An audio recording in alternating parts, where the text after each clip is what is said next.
camera's only a box with a hole in it. You make great pictures with your head and your heart and your feet. If you lead an interesting life, good pictures will happen. Oh, nice. You might well be my sexiest sounding guest. Go somewhere you've never been before and take a camera. We had this gorgeous Mediterranean light just flowing in. Which Asda were you in? Dartford. Very nice. Your first 10,000 pictures of your worst. Let's sit down, let's have a cup of tea. Welcome to the show.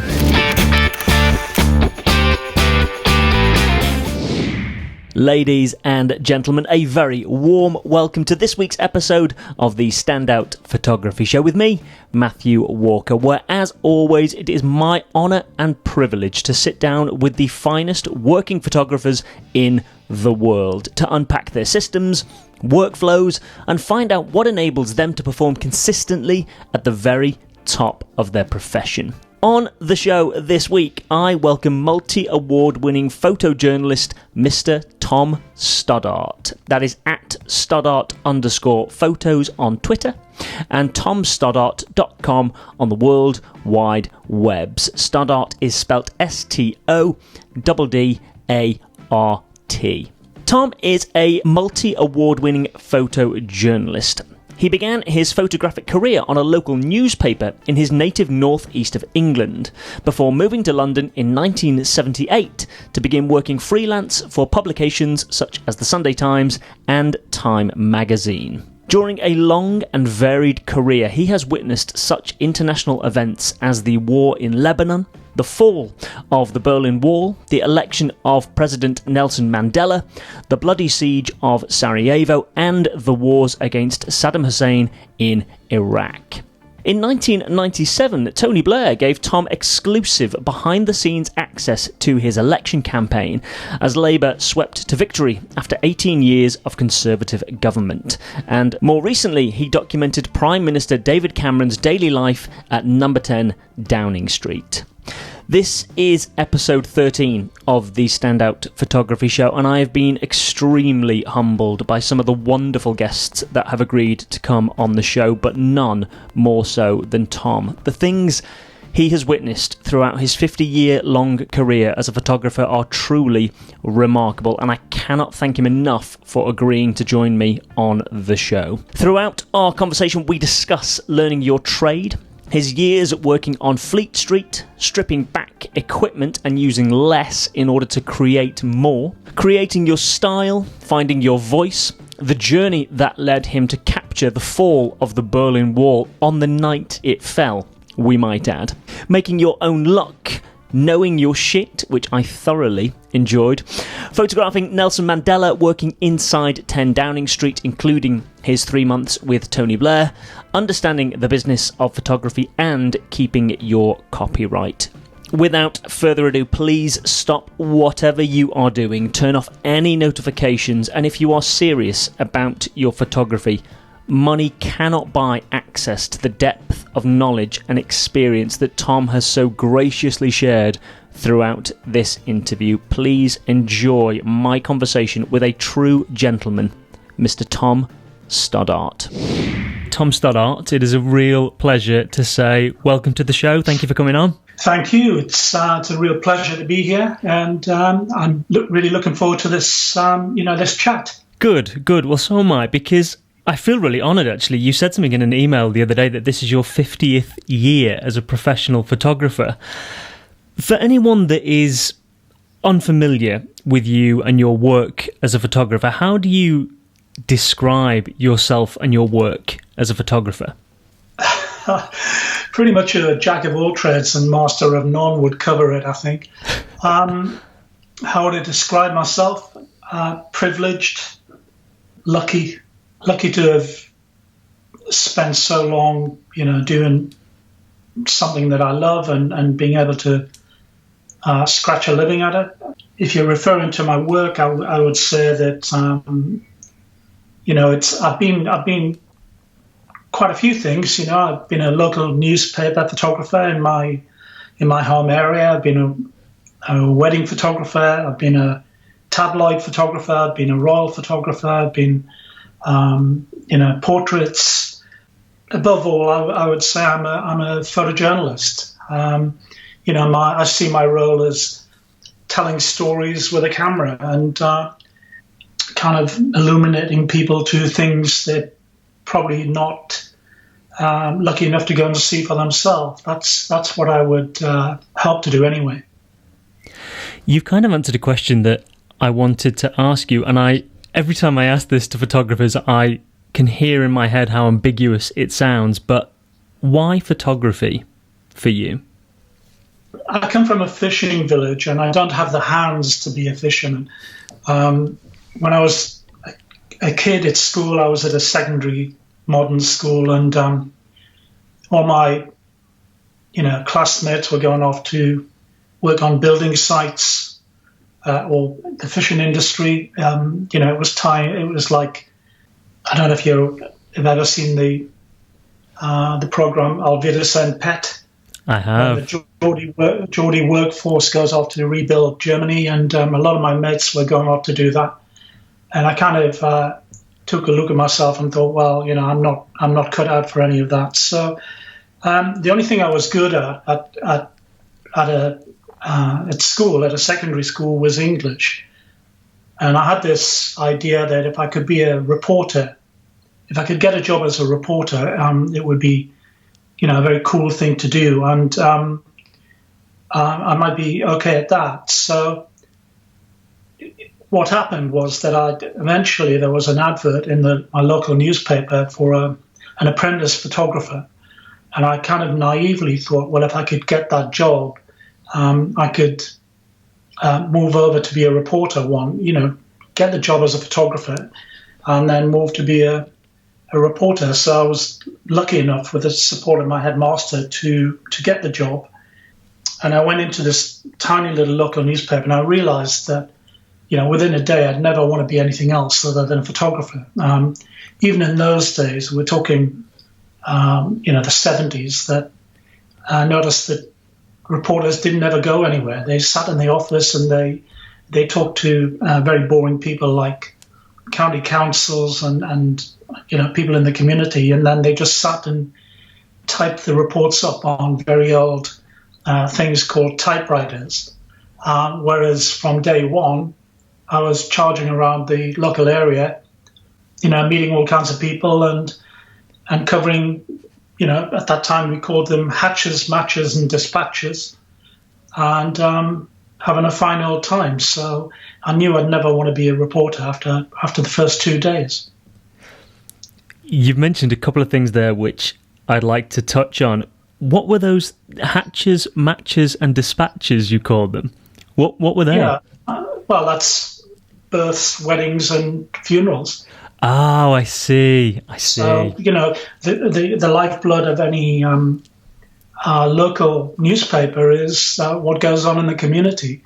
The people who live in that community are far more interested in their neighbours and, the gossip, the results of the leak shows or the agricultural shows or whatever the community is. They're far more interested in that than, the shenanigans of the royal family or Premiership football or whatever. So the first duty of a community newspaper is to do that, serve the community. So, I spent a lot of time running around doing dinner dances, golden weddings, all of the fare that local newspapers should cover.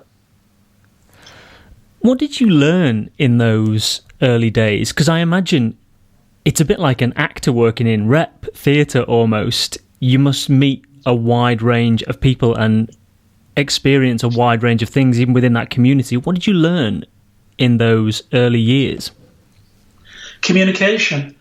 I mean, if you had 5 dinner dances to do on a Friday night and the people were getting progressively more drunk as you went through it, the idea of how to put a group together, how to deal with people, how to, produce a picture that they would want to see in their local newspaper.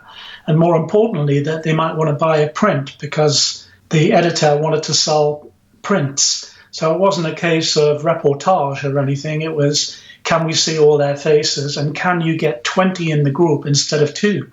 I learned a lot. I did it for 5 years. It was a lot of fun.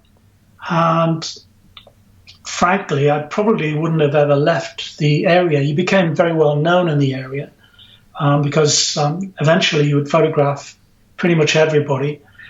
It was only after doing it for 5 years, I suddenly kind of had this rush of creativity and thought, oh, maybe I could do this at a higher level and kind of go and explore what photography really is about and go and get some life experiences as well. I was only 17 when I started doing this, so I was just a kid fresh out of school, really.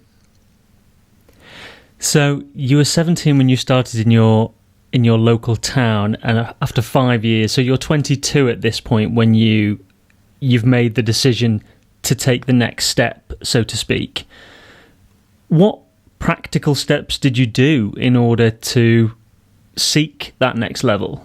Well, I kind of, I think I outgrew the local paper thing, and I was beginning to shoot pictures that they didn't really want. As I say, they wanted pretty standard fare, straight flash images that would encourage people to buy the paper, and I kept not using flash, or we were equipped with 2 1/4 square Rolleiflexes and Yashica mats, and I had the temerity to try and shoot on a 35mm camera, and no one had ever done this before, and I was like already kind of rubbing up against them in a way. So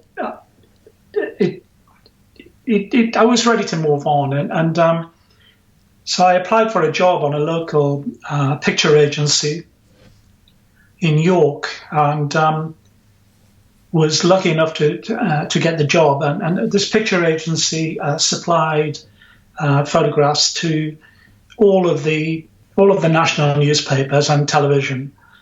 So suddenly, I was working and selling photographs and really learning about journalism with a very tough boss who quickly kind of whacked me into shape, along with the other guys who were working at the agency. And we were making pictures for The Guardian, The Times, The Sun, The Mail, the whole gambit of Fleet Street newspapers at that time.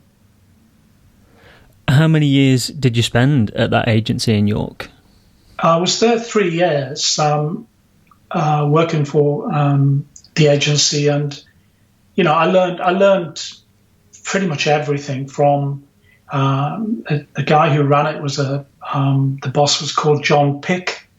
At that time, there were several of these excellent picture agencies, news agencies, spread right across the country, because there were far more newspapers and there was far more space to fill. And in the north, there were northern editions of the Daily Express, the Daily Mail, the Mirror, Guardian, and I was following in a long line of excellent photographers. People like Don McPhee had worked at the agency I was at, who went on to be a staff man on the Guardian for many years, and a whole line of Daily Express photographers. So I spent 3 years there, and then I was kind of picked up by the Daily Mail in Fleet Street.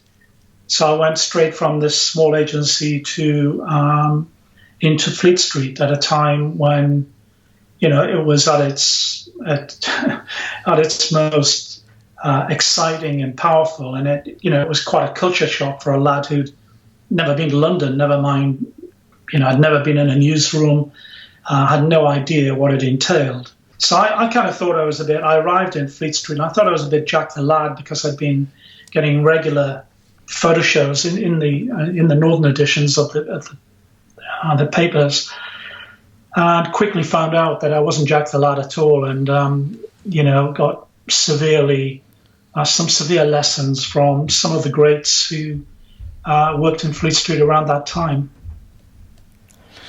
There's a couple of things you mentioned there which I'd like to touch on. Firstly, what were the newsrooms like in Fleet Street? They were just as you see on the on the Pathé newsreels, and those wonderful old-fashioned news reports. It was, it was literally people sitting around in shirt sleeves and typewriters whizzing away, and people going off to the pub for hours on end, heavily unionized. Something I'd never come across before, but when I arrived in Fleet Street, we were all on a 4-day week. The expenses you had were amazing. The jobs were very exciting. The newspapers had fantastic budgets to send people all around the world at a drop of a hat. Incredible times, really. I think it was Beaverbrook who said that newspapers are made at night. So to sit in a newsroom at that time, when a big story was breaking, and especially if your newspaper was involved in it, and then watch the excitement build, and then the front page drop, and then the newsprint watch the presses roll, and then the newspapers being loaded onto lorries. It was kind of incredible, really. It must have been such an incredible time, because in my head, all I can see is, as you said, the quintessential image that you see in films of the newsroom. And I'm pleased that you said that's what it was like. And that feeling must have been incredible, because when you mentioned then about the images dropping on the front page, because of the way the world has evolved with social media, there's less impact, I guess, for that image to drop on the front page nowadays. So at that time in history, it must have been incredible, particularly if that's your image being used. Oh, incredible times. Sometimes now I look back on some of the documentaries that are being done now on famous stories from the past. Jeremy Thorpe trial, all kinds of things that I was there during that time, and it was very competitive and very between the newspapers and between the photographers, but at the same time, if you had the picture of the day. Remember, Fleet Street was a village. It was literally one street. So you'd come out and you'd be in the pubs. A lot of time was spent in the pubs. And the Express guys would go to the Mirror pub and the Mail. And then whoever had the story of the day or the scoop of the day, it was very intoxicating for a young guy to be there and watch all this stuff happening, and to mix with amazing photographers. I'm still in awe of some of the photographers I worked with at that time. Terry Fincher from the Express, wonderful photographer. John Downing, who's became my great friend, who's sadly just passed away, who was 7 times Photographer of the Year. Wonderful photographers who, had they been in Magnum or one of the fancier agencies, would have been, known worldwide. So it was a great time in my life, and it formed me. I spent most of my early years in Fleet Street, in and around the Express and the Mail, but then I was lucky enough later to be with the Sunday Times newspaper twice. So again, working alongside, I don't use the word great very often, and I won't as we talk, but great photographers like Chris Smith, the Sunday Times sports photographer, Sally Soames, who shot wonderful portraits, and of course McCullen, who, is now a friend, but at that time, you were just in awe of the work of these people. And I just sat, when I wasn't working, I just sat around and watched how they conducted themselves and how they worked. And it was a great school. It was a wonderful way to learn. You mentioned some incredible photographic names during that. You mentioned that you learnt some severe lessons when you first arrived, and you'd obviously had a great training ground in those first few years. But what were the real takeaway lessons from those early years? at Fleet Street? Oh, Fleet Street was, it was full of scallywags, wonderful photographers who would look you in the eye and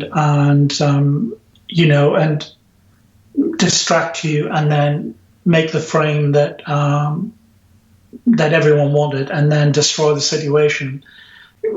I could go through several times when I was absolutely, kippered by photographers who, in the nicest possible way, there wasn't ill feeling at all. It was every person for themselves, and so they would. You would think that you're all working together, but the next day you would look at all the other papers and realize that actually, there was one person who had been setting something up on the side, or you'd all agreed to leave, and you'd leave, and then someone would go back and do it again, or do something again, and it was a very competitive industry, and at that time.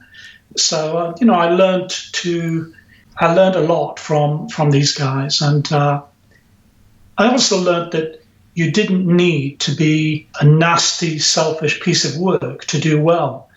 The best photographers that I've ever worked with have been pretty sensitive guys who, are happy to help when they can, and if they can't help, they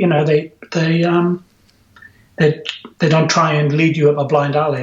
I've always tried to help youngsters, and a lot of that I got from some of the older, more confident hands that I met along the way in those early days.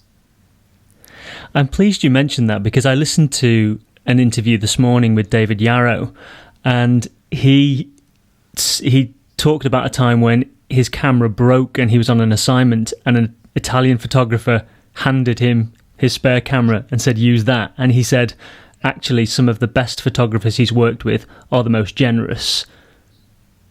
So it's refreshing to hear you say that. One of the other things that David mentioned in his interview, he said when he was covering the Olympics in '88, he said he found that he would, at the end of the day, a lot of the images would look the same, and photographers hadn't necessarily found a new angle. What techniques have you developed over the years that enable you to find new perspectives and tell a story in a unique way that another photographer hasn't? Before I answer that, I wonder if David also told you that I think we last met, except one, covering the Mexico World Cup.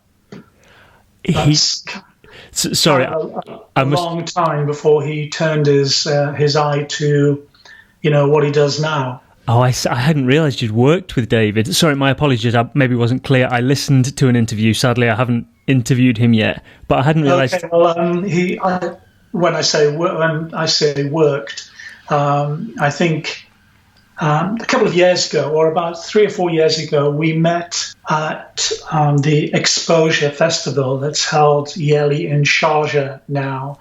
And he was there, and he actually said to me, the last time we met, we were both covering the World Cup in Mexico.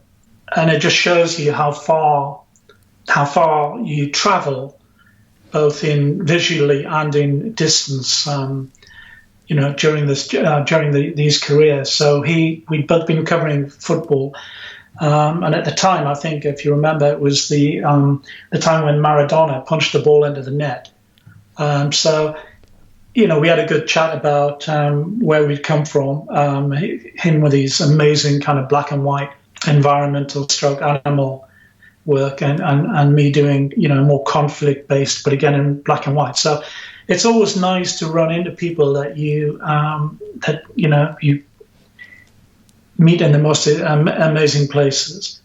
Sorry, what was your question again? Your last question? Well, my question was about finding new perspectives, but actually, before we get to that, having listened to David's stories about being in Mexico, what was that like for you? Because presumably you were both at the very start of your careers during that World Cup. What was your experience like? Well, I'd been around a while on the newspapers, and I was you know, one of the great things about newspapers is that you literally cover everything, and you know that's the great attraction. That you can be, in those days, you literally would be sitting in the office, and then you know you come over to the picture desk, and you'd be briefed on, can you get to India? There's a flight at 10 o'clock tonight. There's money at the airport. The reporter's on his way there. You're going off to, I don't know, Gandhi's home state or something like that. Or there'd be, you know, next week there's a royal tour to Africa. You're on it. And those were that was why it was so amazing. I mean, when I was just telling my wife the other day, when I first went to Fleet Street to the mail, you had to wear a suit and you had to have a tie with you all the time in case you got sent to Downing Street. And if you didn't have a passport and they wanted to send you somewhere, it was virtually a sackable offence. I mean, those were the kind of days we operated in and kind of times we operated in. You know, no wonder we thought it was golden years, and they were in many ways. But, you know, the thing was, you covered everything. So, you know, I wasn't a sports photographer. I went to Mexico to cover the World Cup, and I went with a fantastic young sports photographer called Eddie Keogh, who's now one of the big stars in sports photography, British sports photography. But at that time, Eddie was a young gun, and he was already a sports photographer, but they had me along kind of to be a safe pair of hands, if you like. At that time, that was for a paper called Today, which was the first newspaper to use colour in England, anyway, not in Britain, in England. So we were covering the sport in colour, and doing getting the work back, getting the pictures back to the UK was very complex. So they had two of us on that particular World Cup. But you know, the following week you'd be on a royal tour with Diana, Princess Diana, or you'd be standing in Downing Street for hours after hour. You'd be on a doorstep, or you'd be shooting a feature in Wales on the last gold miners. Well, it really was a kind of a, every day was different, which was great. I really enjoyed it. It must have been an incredible journey as well, from that young boy in the fishing village to be in those situations like the World Cup in Mexico. Yeah, definitely. I'd led a very sheltered life. Like I said, I'd never even been in London, and suddenly, I remember the first week I arrived at the Express newspapers, and I'd never met any of these gods of photography. As I say, they were well known, very well known names. We're talking at a time when papers like the Express were broadsheet. They carried a thing called photo news, regularly showing the best work of their greatest photographers.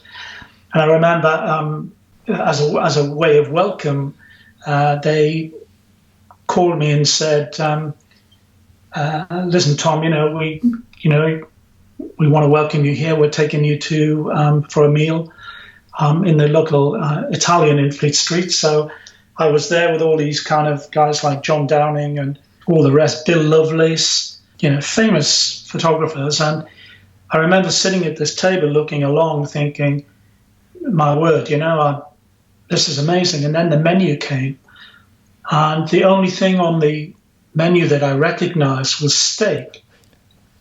That's the only thing I knew about. I'd never been in an Italian restaurant. Problem is that when the steak came, it was steak tartare. And, I looked at this raw meat thinking, what is this? How do I get out of this? And Downing kind of saw my discomfort, and instead of, making a fool of me or whatever, he just quietly said to the waiter, I think he meant sirloin, and took it away. And that was the beginning of a lifelong friendship. Things like that stick with you. You know, you kind of remember the good guys, and you form great friendships. But a lot of it was about the work. You know, I saw how these people operated. I saw the time pressures they were under. Everyone talks about, the expenses they made and the money they made and what great lifestyle, but they forget how wonderful their pictures were and how professional they were. And I've always enjoyed working alongside newspaper photographers. They've got a very can-do, optimistic attitude, even though they whinge for England. They whinge all the time, but they're incredibly sharp and brilliant for the most part. That takes us back beautifully to what my question was, actually, which I was going to journey back to, which was, what techniques have you developed over the years that enable you to find new perspectives or something different that perhaps another photographer hasn't found? Well, we're talking about a time when, I was finding my way. I'd gone from a weekly newspaper with tiny circulation to the heart of Fleet Street. And once again, I thought, this is it. Why would I leave here? And indeed, when I decided to leave, the staff of newspapers, my colleagues said, Tom, you're mad, Look at the kind of work you're doing and look where you're going and look at the excitement. But I've always had this need to kind of improve myself and to immerse myself in photography at a different level. So I began to working for newspapers it wasn't enough. I wanted to tell my own stories. I didn't just want to get sent somewhere and then have one picture used to illustrate a page in a paper with a reporter who would have a byline. So my work was, my ambition was to start to produce photo essays and to tell the stories myself. So that's when, I decided to move away from newspapers and move more towards magazines and agencies. It began when I left. I would say I left working so much for the tabloids. I went to work for the Sunday Times, and that was a whole more education.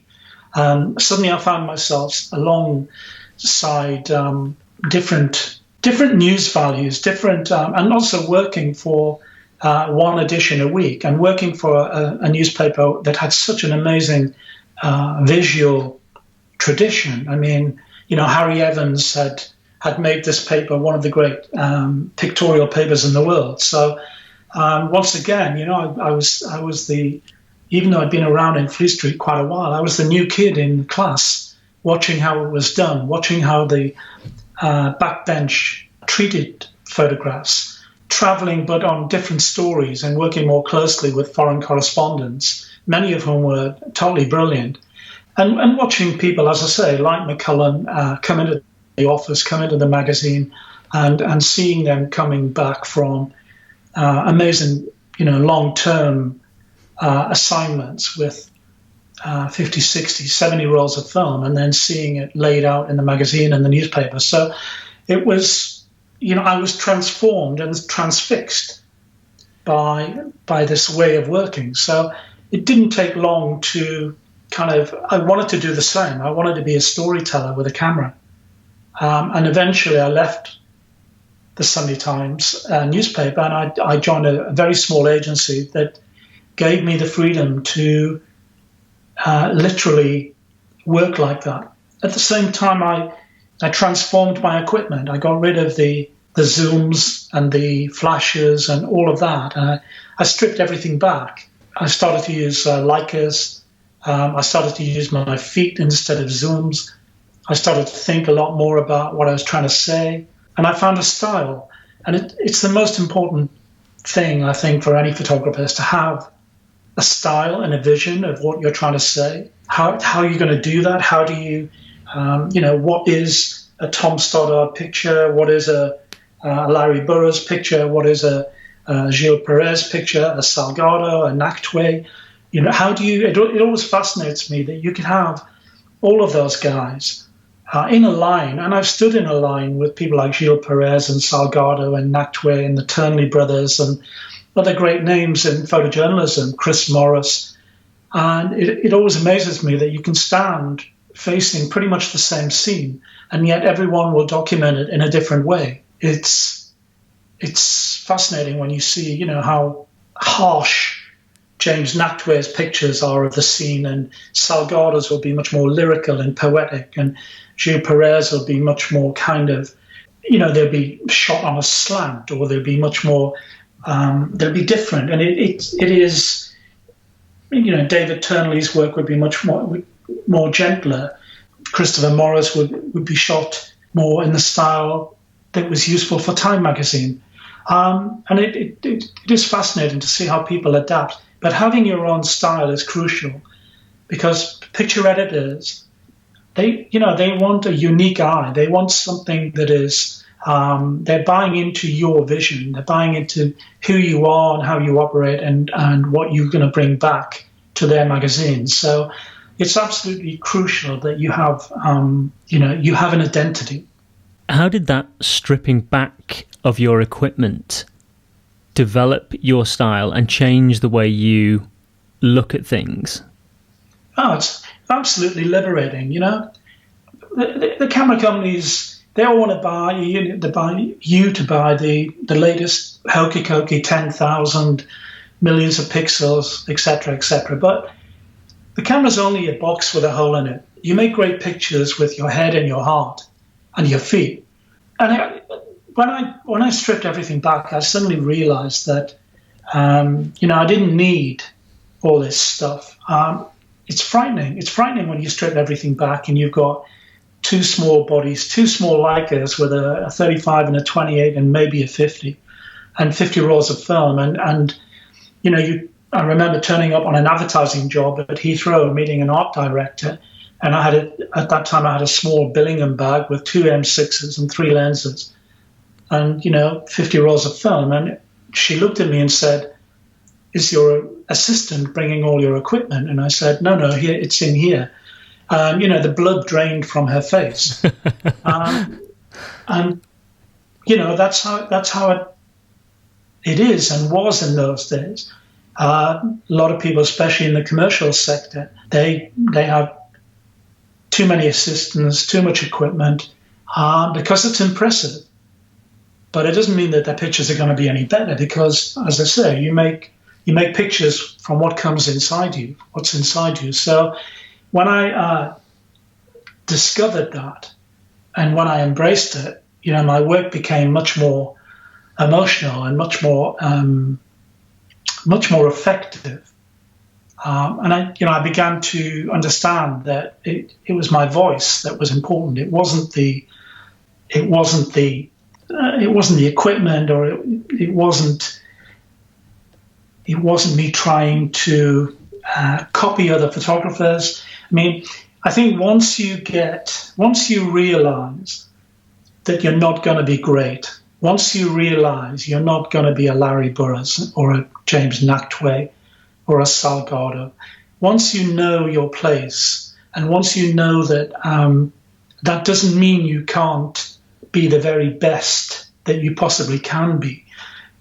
But once you stop fighting with it, and once you start embracing with your creativity, you begin to really kind of enjoy it, and it becomes your friend much more than your enemy. Once you take this big stone, this big weight off your shoulders, and suddenly feel good about yourself when you do make a picture that's worthwhile, when you do look at something and you say, you know what, that's the best I can be, then it really does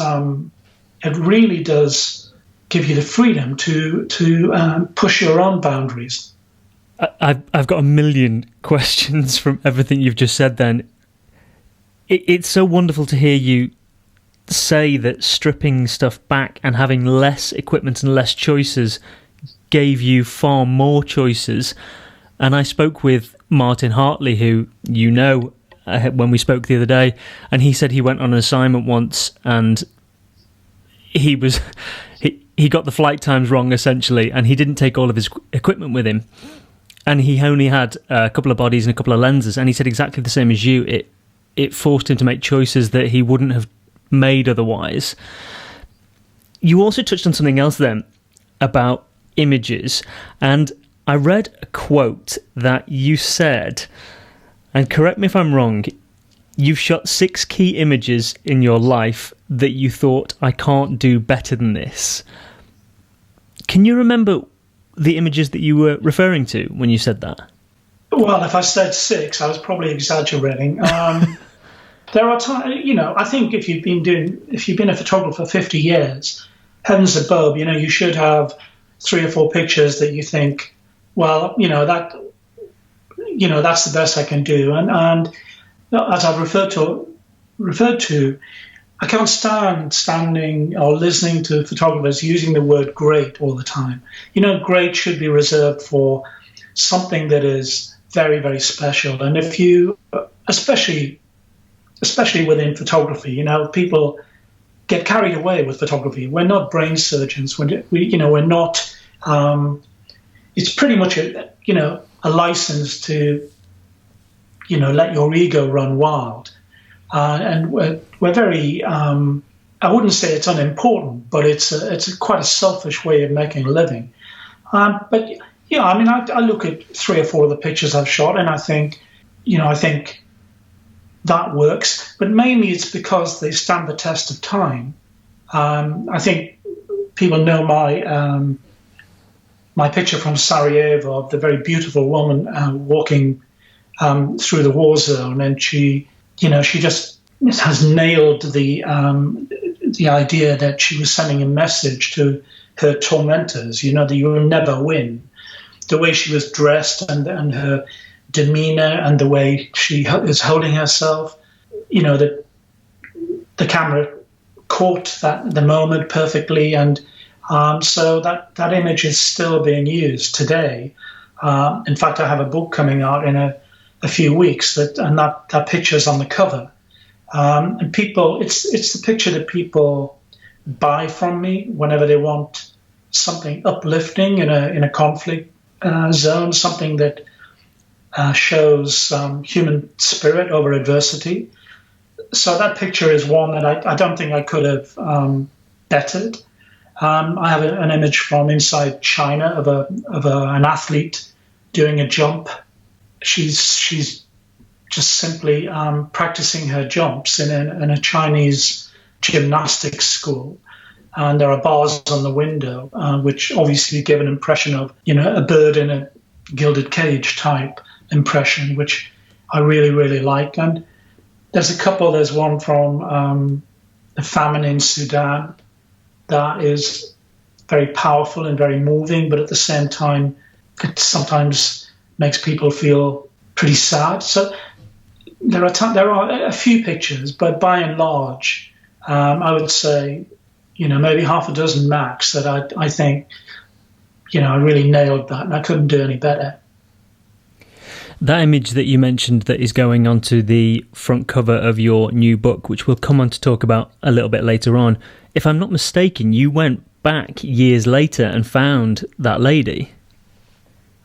Well, actually, the story behind that was that I was working, basically I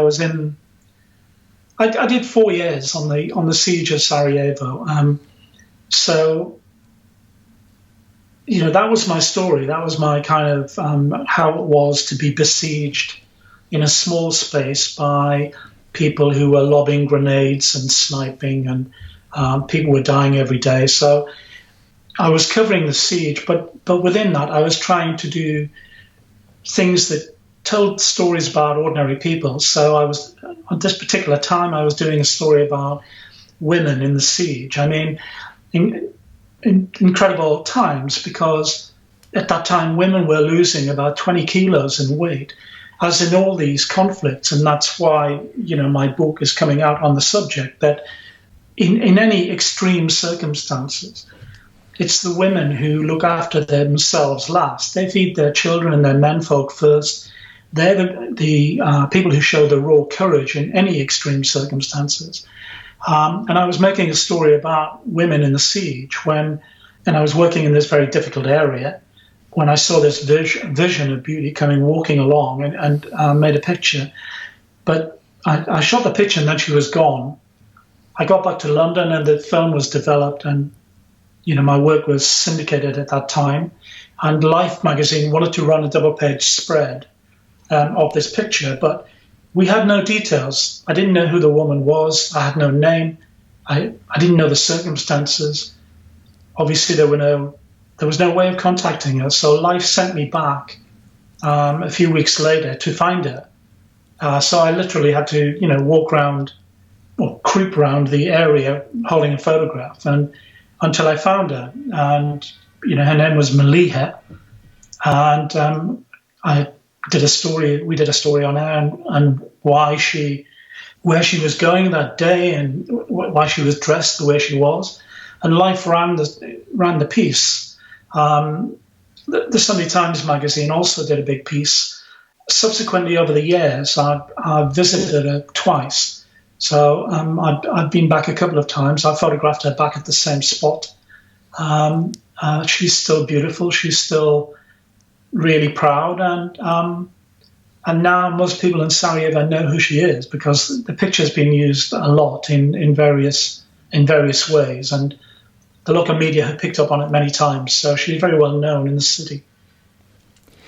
You mentioned there a couple of times that you've been in some very extreme situations throughout your career. Have you ever found yourself in a situation where you've physically put yourself on the line in order to capture an image? Well, I was injured in Sarajevo and off a year, so I've got a titanium shoulder, metal all over my leg, all of that. So I guess the answer is yes. But,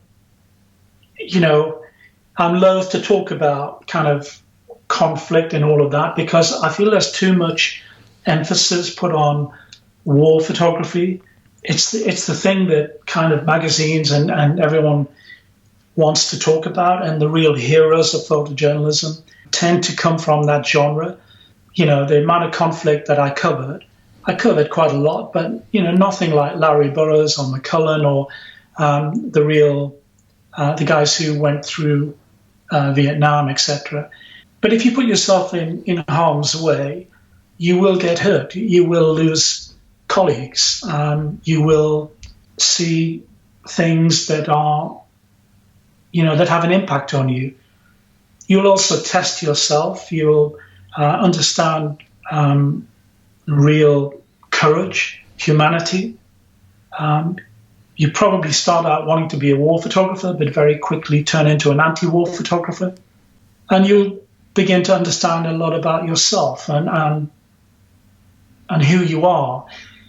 So I don't kind of blame young photographers always wanting to go off and test themselves. I did myself, and I enjoyed it, and you feel guilty about that. And you also, later on, you begin to look at the pictures you made and think, well, was I actually helping? Did I make a difference? Was it just ego? Was it, what was I trying to achieve? But it's mainly later in your life, when you look back at your work overall, that you ask yourselves these questions. When you're there, you want to be, if you're a photojournalist, by the very nature of who you are, you want to be on the biggest story in the world. You want to be where the top foreign correspondents are, the top photographers. Some of my greatest memories are looking around, the Commodore Hotel in Beirut and seeing names that were just legends, or being in Rwanda during the genocide and seeing the journalists who were covering there, or working alongside TV greats like, Martin Bell and other and wonderful radio reporters. You want to be there. That's who you are. You want to be in amongst it. You want to be where other photographers would like to be, but for various reasons either don't go or can't go. You've mentioned some things that I'd like to journey back on. First of all, let's look at the Berlin Wall, if we may, because when I heard you speak about it, you said that you you happened to be there by chance and it was good fortune, so to speak. Would you mind explaining how that happened, that you were there on that night? Well, the Berlin Wall. I mean, my thing about photography, about what we do, can be summed up in three things: passion, hard work, and luck. And before I go on to the Berlin Wall, I recommend your listeners to turn this off and turn on the piece that Ian Gavin did for you. I believe it was it was earlier this month, was it, when you put his thing online? It was. Ian Gavin was actually my first guest. Well, especially the younger members of your audience, but prior to us speaking, I thought I better listen to what this is all about. What is Matt doing? So I kind of picked one at random, and I happened to know Ian through his connection with Getty, and I just clicked on to listen to him for a few minutes. Something like 40 minutes later, I was still captivated, listening to the clarity of what he was saying, his words of wisdom, simple things that I fear are lacking in a lot of younger photographers now who don't get, how to be successful. I mean, this isn't brain surgery. It's not difficult to be a photographer. It's difficult to be a good photographer, and it's even more difficult to be a great photographer. But as Ian says, you have to know your stuff. And wrapped up in that is a multitude of things.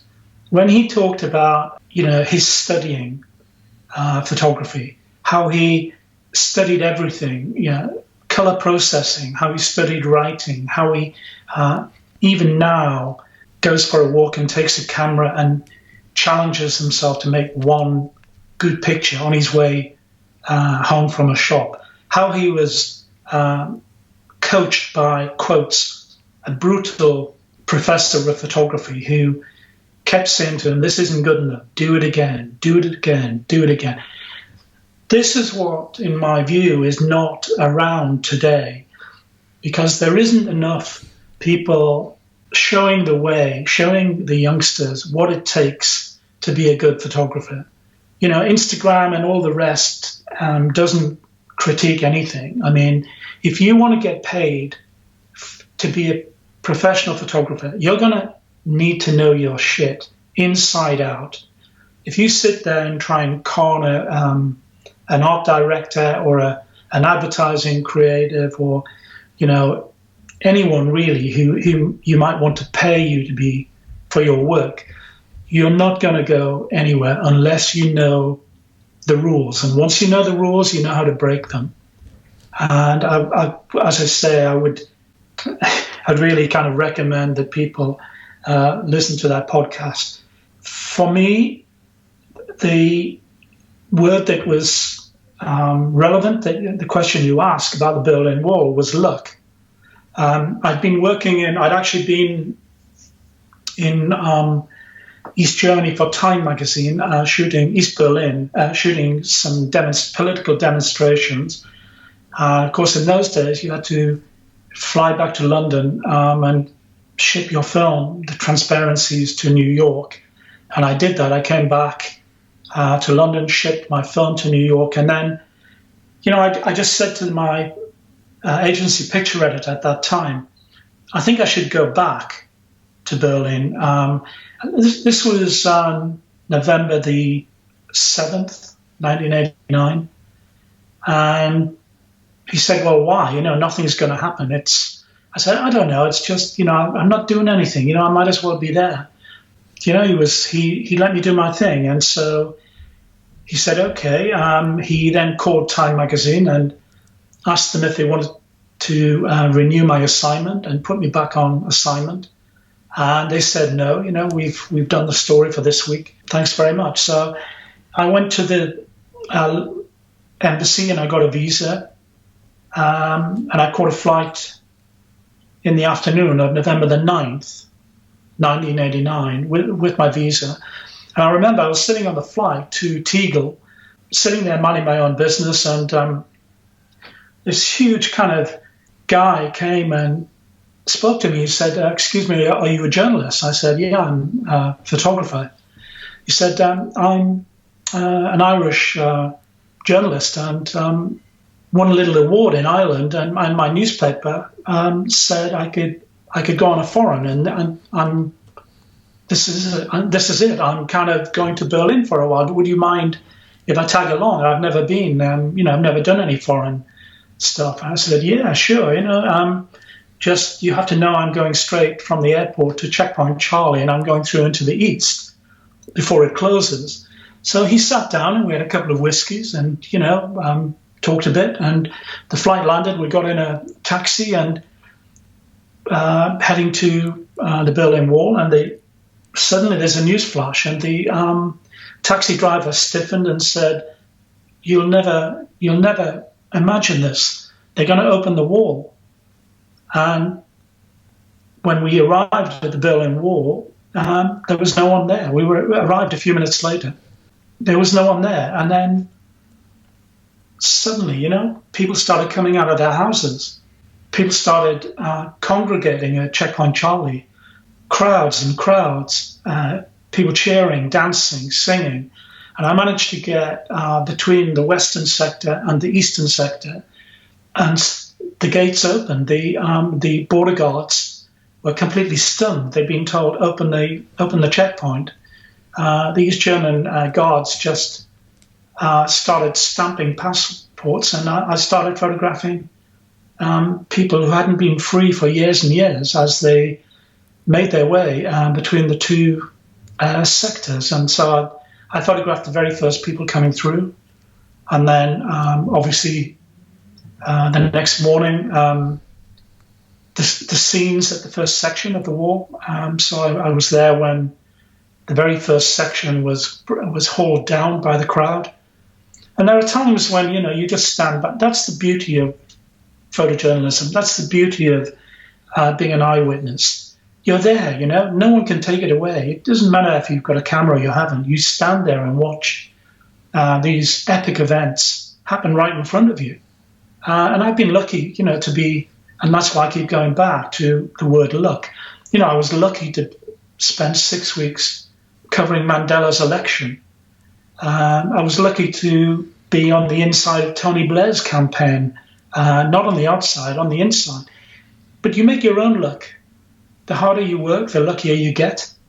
And I've worked hard at my job, in my profession, and but sometimes when you see things like that happen, it just takes your breath away. Thank you very much for sharing that story with us, and it's exactly what I was hoping for when I asked that question, because the word when I heard you say it the first time when you said you were lucky to be there was the word that stuck out for me as well, because yes, there is an element of luck, but as you just said then, you make your own luck, and it's because of your work ethic, and it's because of your training, and it's because of your instinct that you were there. It's far more than just luck, and that's what I wanted to try and explore with you, so thank you very much for sharing that. I think, though, that, to revert back to my Fleet Street years, and I think, sometimes I'm hard on the younger photographers now, because I don't believe that it's sad. I sometimes stand in front of a class of people who've paid a lot of money for their courses and all of that, and I look them squarely in the eye, and I can tell maybe 1 out of 50 will actually end up making a living full-time in photography. And it's not because they're, well, mostly it's because they're not good enough, but a lot of it is because they're not being shown the way, and they don't have the advantages of having years on newspapers if they want to be in photojournalism, or being picked up by, or being able to work alongside, great photojournalists. You need someone to show you the way. You need someone to drum it into you that, you have to be passionate, you have to be curious. If you want to be in Magnum, you've got to be exceptional. If you want to work for Geographic, you have to be exceptional. And to be a photographer these days, and to be paid for it with the trillions of free images that abound, you have to be special. You can't be ordinary as a photographer these days. And it's not about, the art side. The art photographers get really angry with me when I say art photography is about look at me. Photojournalism is about look at this. And, sadly, there are fewer and fewer vehicles for photographers to show their wares and to point to situations in the world that are really serious and should be under scrutiny. It's tragic, really, that you can still sell images of celebrities and royals and Premiership footballers, but I'll be surprised if there's an amazing set that comes out of Yemen in the next few weeks, despite the fact that the aid agencies are saying it's going to be one of the worst tragedies in the history of the planet. So it's not all the fault of the young photographers, but I do think they're just told how wonderful they are. They're not really challenged enough. They're not treated in a way that will make them better photographers. They're not advised to take business courses and to learn about copyright and the importance of not giving your work away, and the importance of networking and of all the things that come together to make a working professional these days. You mentioned something then about younger photographers. They need someone to show them the way, and obviously you had that in your years of training at Fleet Street and earlier on, but you also said earlier in our conversation on more than one occasion that you would sit and observe the way other photographers learnt, and you learnt that way on the job. You personally learnt, and not everyone else may have done that and taken that approach. Is that something that has served you well throughout your entire career? Is that want to keep learning and keep improving? I think knowledge is everything, and you learn. You never stop learning. I've just learned a shed load out of listening to Ian Gavin. I've just been looking at kind of refreshing my memory of the genius that is Eugene Smith. You can never stop learning. I'm actually at my desk. I only have two pictures on my walls. One is Larry Burrows reaching out with the Black Marine reaching out to his comrade in the mud after a battle in Vietnam, and the other one is Don's traumatized Marine. And every time I look at these pictures, or I pick up on something that someone says that I respect, I learn from it. And I think that it's so important to watch how photographers conduct themselves.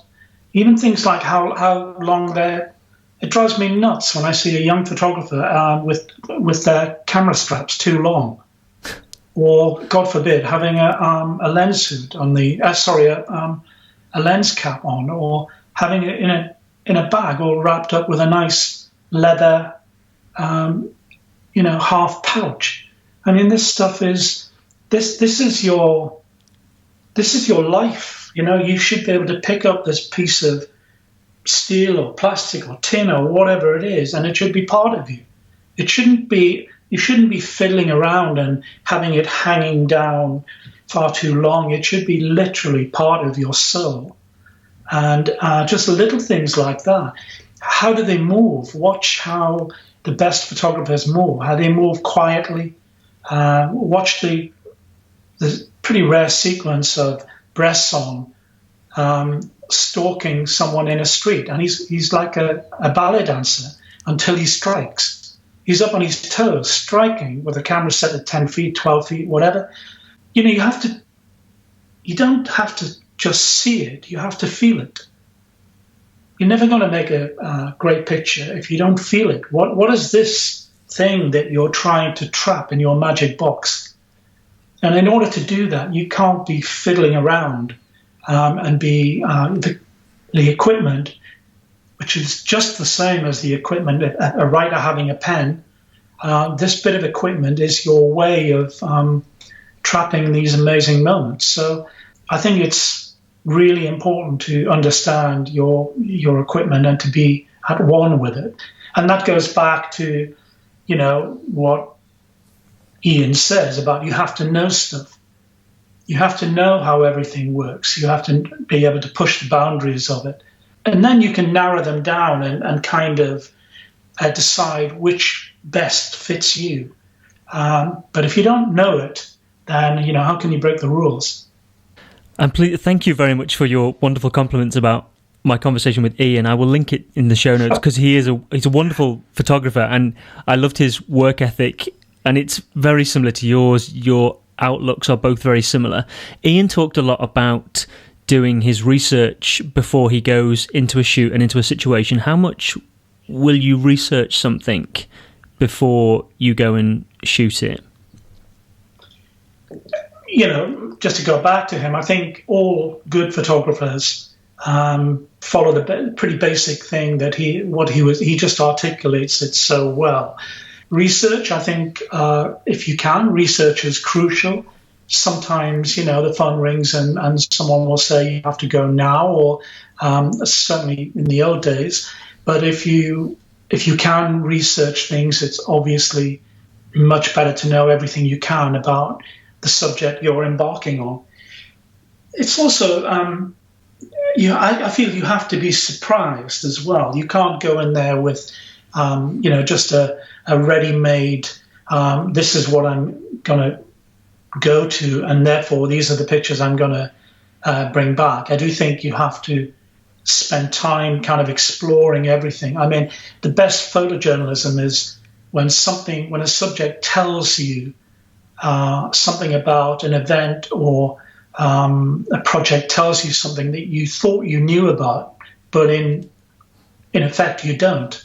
So you have to be surprised, and that normally comes when good photographers spend time on subjects. I think if you take the premise that there's some very good photographers around, but there are only a few that can stick with a story as long as, or a project as long as Salgado, or other, Larry Towell. These guys identify. I mean, you imagine being Salgado and putting his body through the kind of long projects that he's done. It's quite lonely being a photographer, and it's also, if you're doing that kind of work, it's very exerting and very tough. So, and it's also hard to carry on the business side as well. So it's not easy doing this stuff, but I think by and large, if you find the right project, basically, I mean, again, it's something that people do.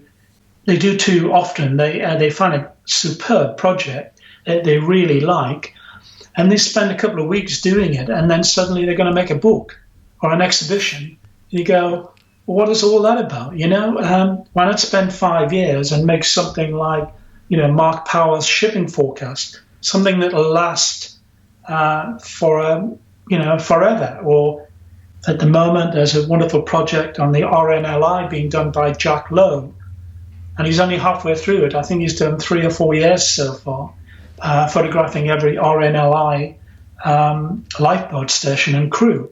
I mean, if you find something that you're passionate about and is worthwhile, don't do it half-cocked. Do it beautifully. Do it well, and it'll reward you. There are a few assignments of yours on this note that I can't speak to you in a conversation and not talk to you about, and one of them is Nelson Mandela. For anyone that doesn't or isn't familiar with the work you did, would you mind explaining what it was and how that came about? Well, I mean, Mandela, I was one of obviously dozens of photographers who were lucky enough to cover his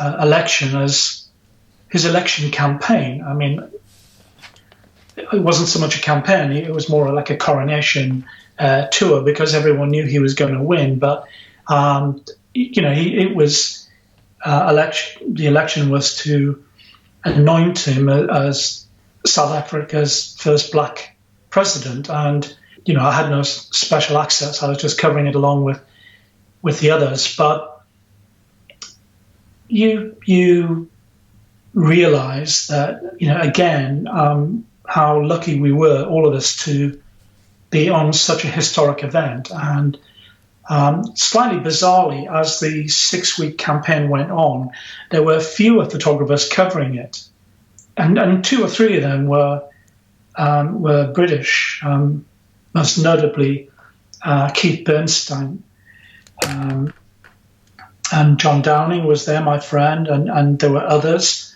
covering it from the British perspective. But we had a great time just kind of following him around, going to the various rallies that he attended.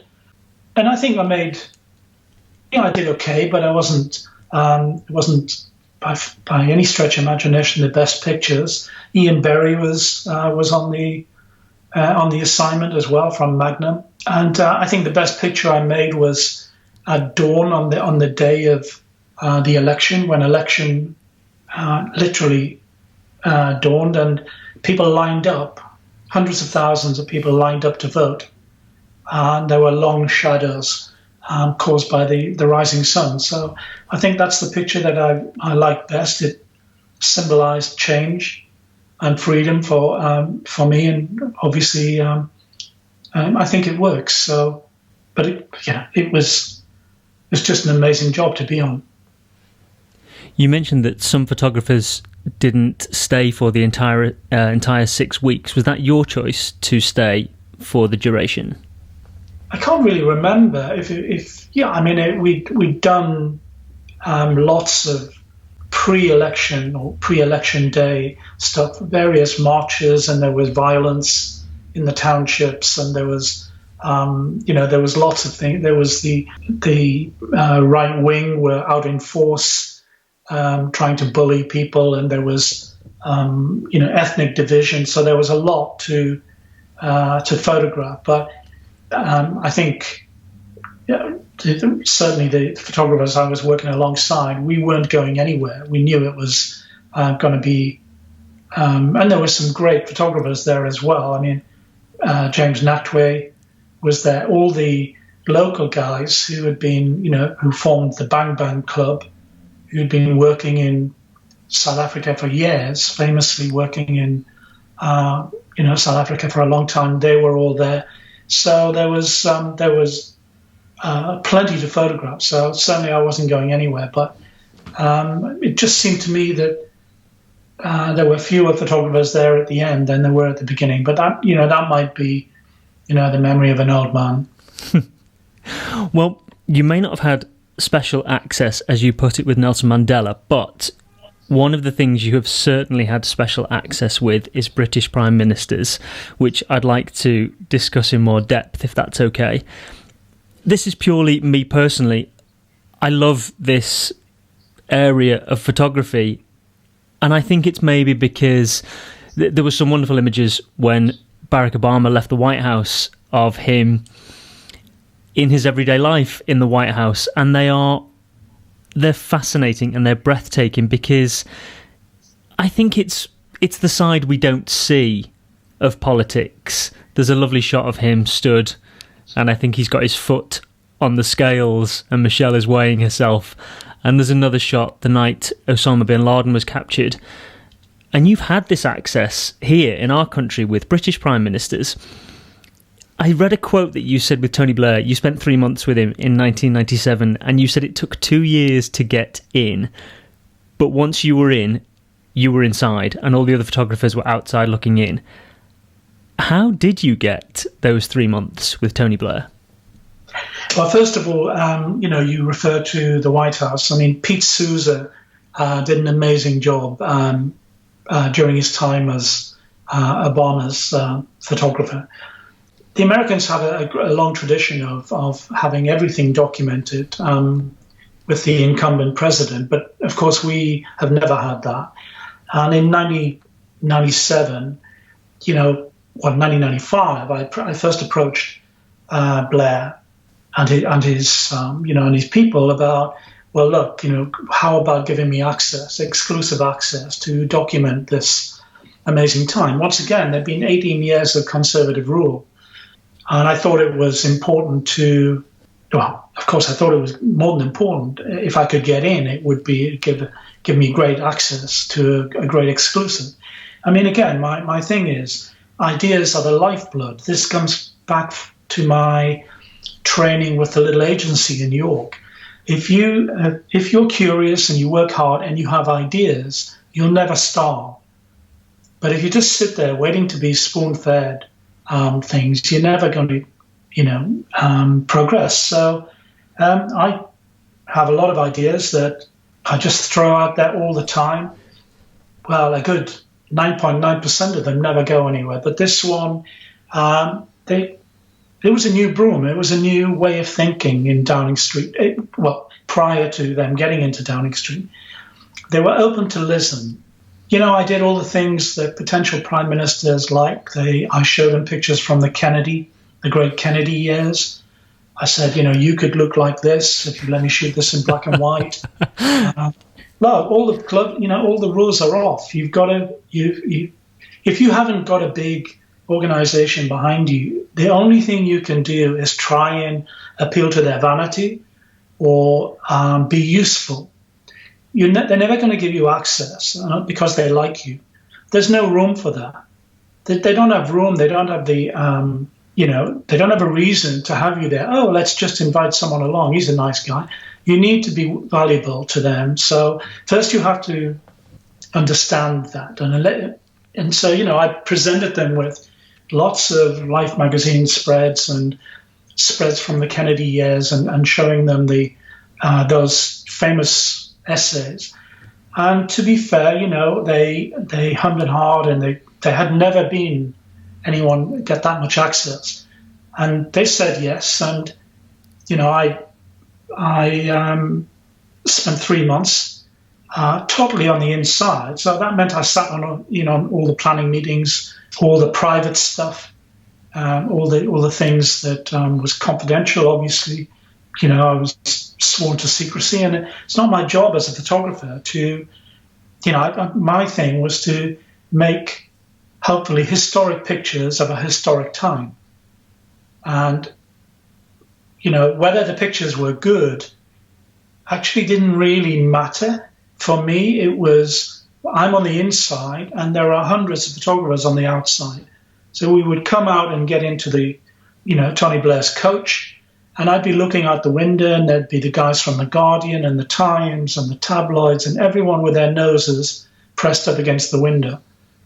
And as a freelance, I thought, this is a good day's work, because now if you do a book on Tony Blair or he becomes relevant in anywhere, you really need to buy some of my work because a lot of it is not available in the, through Reuters or Associated Press or whatever. So going back to the business side, in order to function for a long time as a freelance photographer, your work has to sell. You have to be paid for it. There's no shame in that. Magnum was set up so that those very photographers, those famous founders, could hang on to their copyright and make more money. So, unashamedly, I wanted to make pictures that would be saleable and useful for a long time.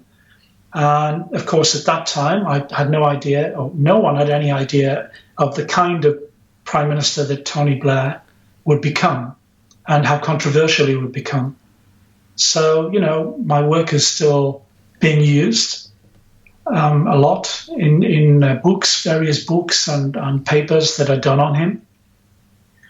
Consequently, I then, the hard thing was to try and convince other prime ministers, David Cameron, for instance, that I wasn't a rabid socialist. That actually I wanted to shoot the same thing with him, and thankfully he gave me some access, which was to very personal moments with him and his family, and some of the pictures I shot were I think very telling. I mean, to put it in context, none of this is political as far as I can see it. I have a lot of time for all politicians. Haven't seen how hard they work, what they have to give to be successful.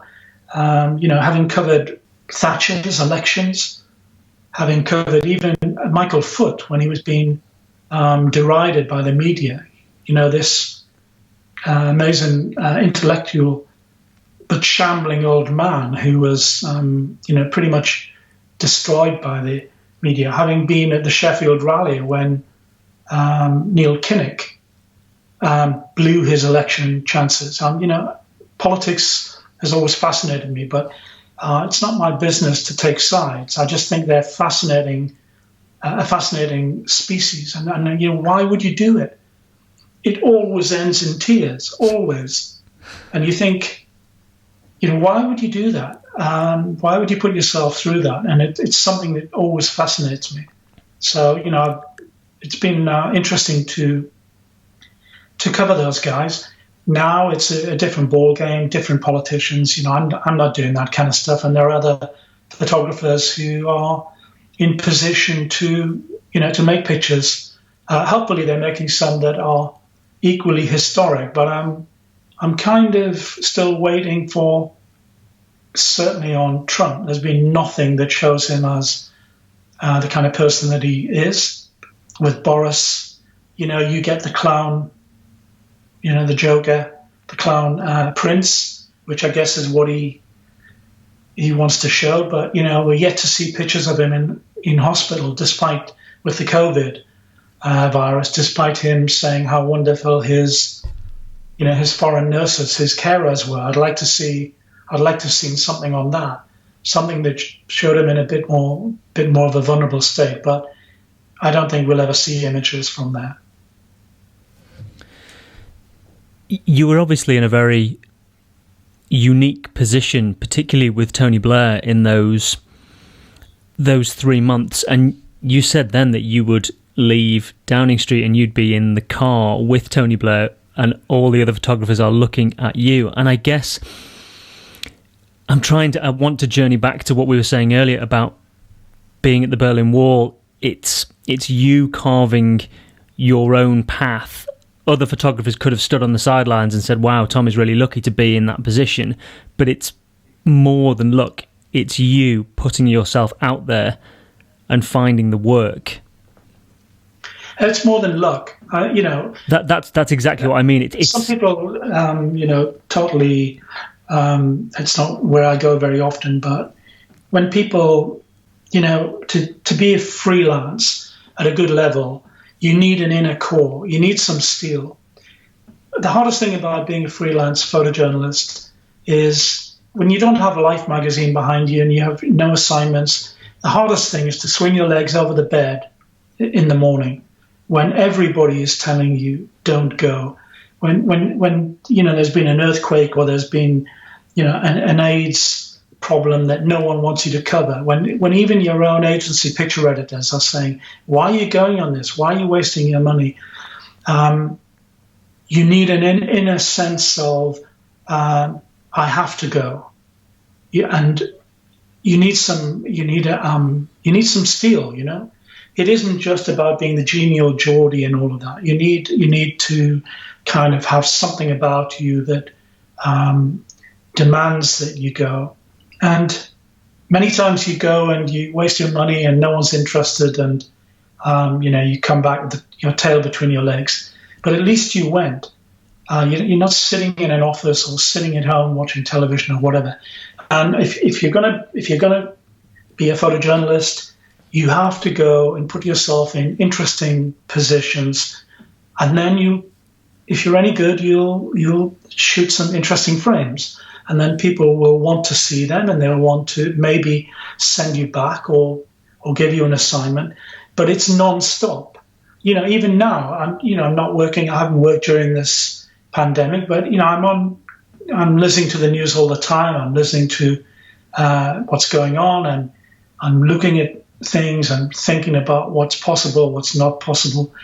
I'm organized, all the stuff that you have to do, the unglamorous stuff.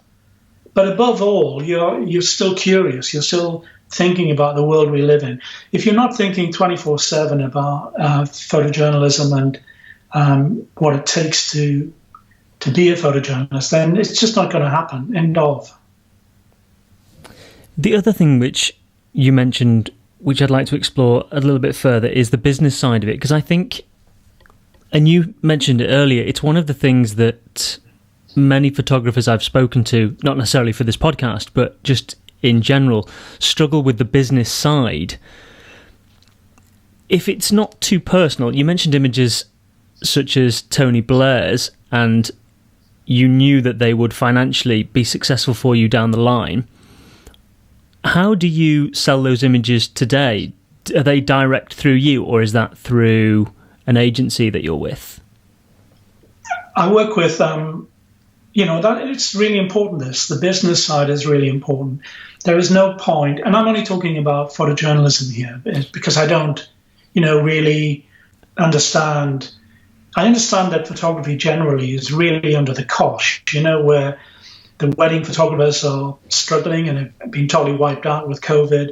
Stock photographs are, $10 a dollar. The industry has changed out of all recognition. But if your work doesn't sell, or you don't have a way of making a living, eventually you won't be able to operate. So I think the business side is absolutely vital. And first and foremost is keeping your copyright if you're a photojournalist. Secondly is, if you're going to go and, go to Brazil to cover a story, say it's COVID, there's no point going and shooting for 3 weeks or a month and having a wonderful set of imagery if you don't have a home for it, if you can't get those pictures in front of Time magazine or the New York Times or the LA Times or the Sunday Times or the Observer or the Guardian or Mail Online or whatever. You have to have a mechanism. You have to have people to work with. The way I work is, I've been with Getty Images for like 15 years. They take the pressure off me. They provide this big shop window, and I go and I make my stories, and they go to their shop window along with thousands of other photographers. Some of them will have covered the same stories that I've been on. And then it's up to the various publications worldwide, globally, who might buy an image. In fact, today I had a French magazine bought a picture for 500 euros through Getty Images. Now, and so Getty called me and said, is this image cleared for sale, etc. I know the magazine, but I don't know how they're going to use it. And I will get my percentage of that 500 euros. So today, I've fed the cats and, paid the gardener or whatever, the window cleaner, through having my pictures in the right space. And if you've got thousands of pictures in the right space, you can see that, eventually your archive will help you survive. So you have to be aware that your work has value. Now, maybe you have for me, I have it set up so I work with a major agency, or it could be a smaller agency. I do my own print sales. So I do that one-to-one. If people want to buy a print, then I would sell direct. Assignments, I'm available for assignment. I do corporate and advertising, which is a whole different area, which we haven't covered, but which is a whole different, the commercial space is a whole different area. Very challenging, not easy, but still, pretty lucrative. And so, you have to if you want to make a living, you have to have several strands. You can't just rely on your best mate who happens to be number 3 on a picture desk, who might give you, a job to shoot a garden once every 4 months.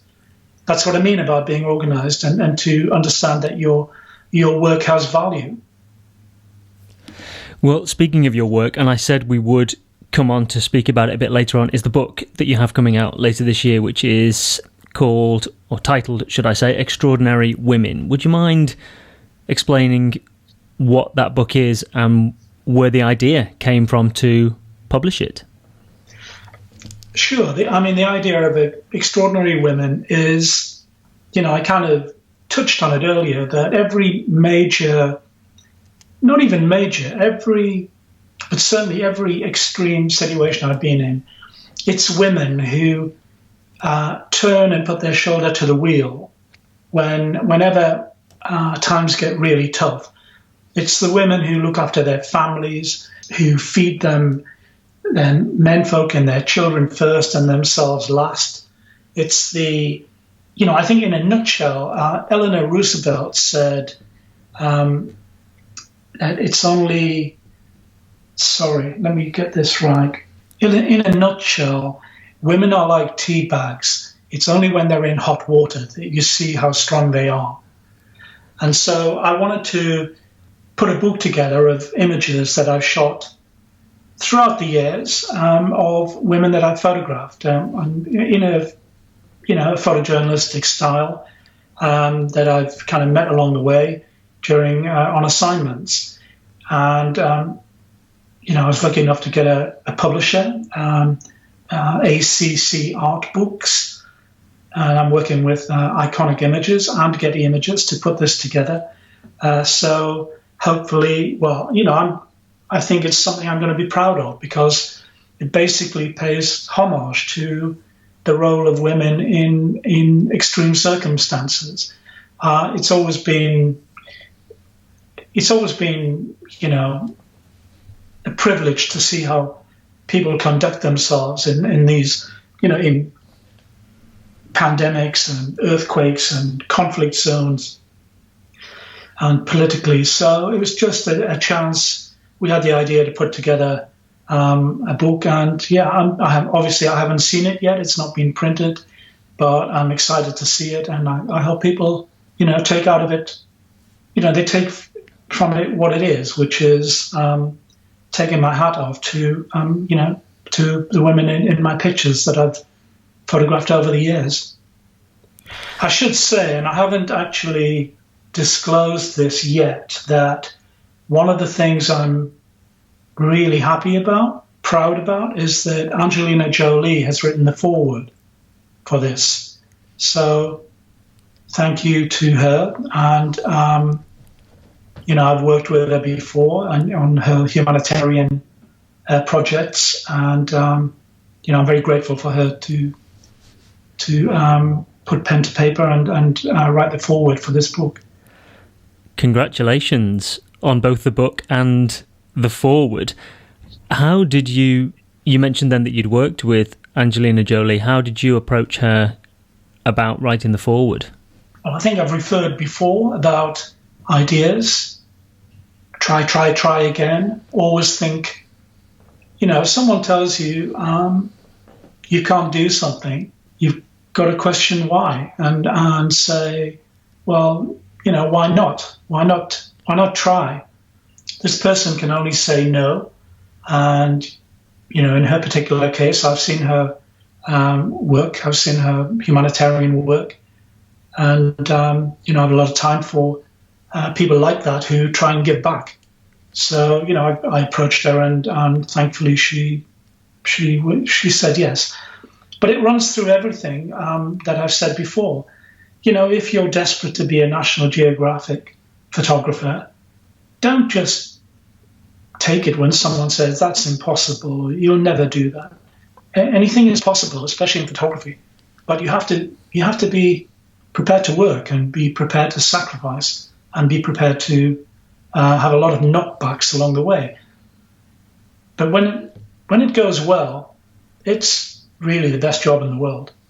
Tom, I'm so incredibly grateful for the wonderful things that you've said throughout our conversation. I've been furiously making notes. There's been so many things. May I ask, if you could, where you are now in your career, having done all of the things that you've done, if you could go back to that fishing village and spend a day with that young man who wanted to be a reporter, how would you spend the day with him, and what advice would you give him? I would say to him, how lucky were you not to be a reporter? I would say, I think the thing that swung it, and I've said it several times, so I'm sure some of your listeners will have heard this, but when I on my first day at this tiny little newspaper, the Berwick Advertiser, it was, the chief photographer said, when I say chief, there were only two of them, he said, you'll have a champagne lifestyle on a beer salary. And he was absolutely right, and that's how it's been. I'd say to the young 17-year-old, you're about to enter the best profession in the world. I would say probably work even harder, take more chances, be a little bit more dedicated. I would also say earlier on, or as soon as you can, find a mentor. Find someone who can show you the way. Find good people. I mean, David Hearn says in his book on being a photographer, learn from the best. Don't waste your time on negative people or people who aren't the best.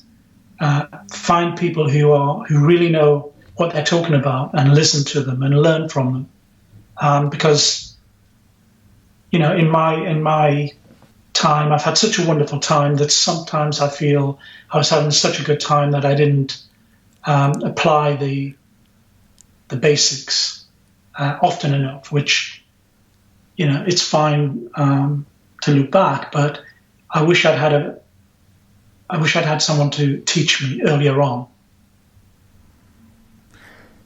If you could display one of your images on a billboard in Times Square or in Leicester Square, which image would it be?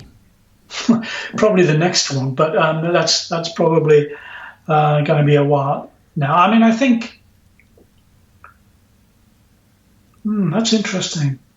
And why, I guess, because there is always a story behind an image, but particularly in your line of work, there is always a story behind an image. Well, I mean, for people, for a picture that means something to me, I think, the Woman of Sarajevo image speaks for itself. It shows courage in adversity. It shows pride. It shows the very best of what a human being can be in adversity. However, because I've just done this book, I needed one picture to sign off. And I suddenly realized that in my family, my sister and her daughter have been working in the same care home for 25 years on minimum wage. And her daughter and her granddaughter her daughter has been a nurse for 19 years on the front line, and her daughter has been 4 years. So between them, they'd done 73 years working as caregivers. So I couldn't go and photograph them together, so I photographed the four of them in two sections and made a join-up. And I think, given the times we're living in, the idea that these people have given 73 years to give care, much of it on less than £10 an hour, I think it's quite that for me is one of the most important pictures in this book that I've done. I mean, we have to care for each other, and I think this pandemic has brought it home. Things are never going to be the same again. That's my opinion, and I believe we're just at the beginning of this horrible time in history. So I think it might be my relatives, but as an image, I think the woman of Sarajevo would be the one that would be the one I choose. Tom Stoddart, you've been absolutely wonderful. Thank you ever so much for giving your time to speak with us today. It's been my pleasure. Thank you very much. Now, where can people go to find you if they would like to explore more of your work? Well, I have my website, which is, I'm not sure it's been revamped for the last 10 years, but it's www.tomstoddart.com. And I'm new to this Instagram world, and it's, but I'm on Instagram. I'm not exactly sure what it is. Is it at Tom Stoddart? I don't know. I will find you and I will link to it in the show notes so people can find you. I mean, the social media, I mean, presumably we've done what we've done, but the social media thing isn't really interesting me now. And I think I'm going to revert back to books and reading more and looking at photographs on the printed page rather than on the torrent of stuff that's on every day on Instagram. Yeah, I think, again, Ian Gavin and I spoke about this. I think whilst social media has many positive influences, I think sadly it also has very negative connotations. And like you mentioned then, quite often information is thrown at you rather than you choosing what information you look at.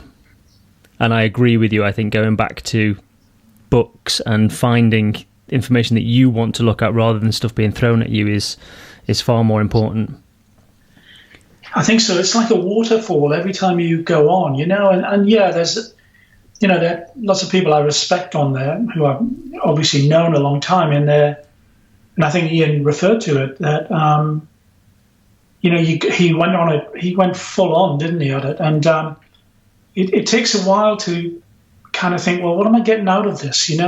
Because it can inspire and depress you in equal measure, and especially if you get to my time and you're already worrying about where do you fit in, and then you see all these supposedly mega confident image makers, and you kind of, it can very easily think, well, what's the point? It's a different generation, different time, everything. And yet when you really analyze it, as I said, I was looking at, it was a 1969 catalogue, an Aperture catalogue that had Gene Smith's stuff in the other day, and it prompted me to go through his life again, and of course he was tormented in all kinds of terrible ways, but you look at the photographs and they just take your breath away.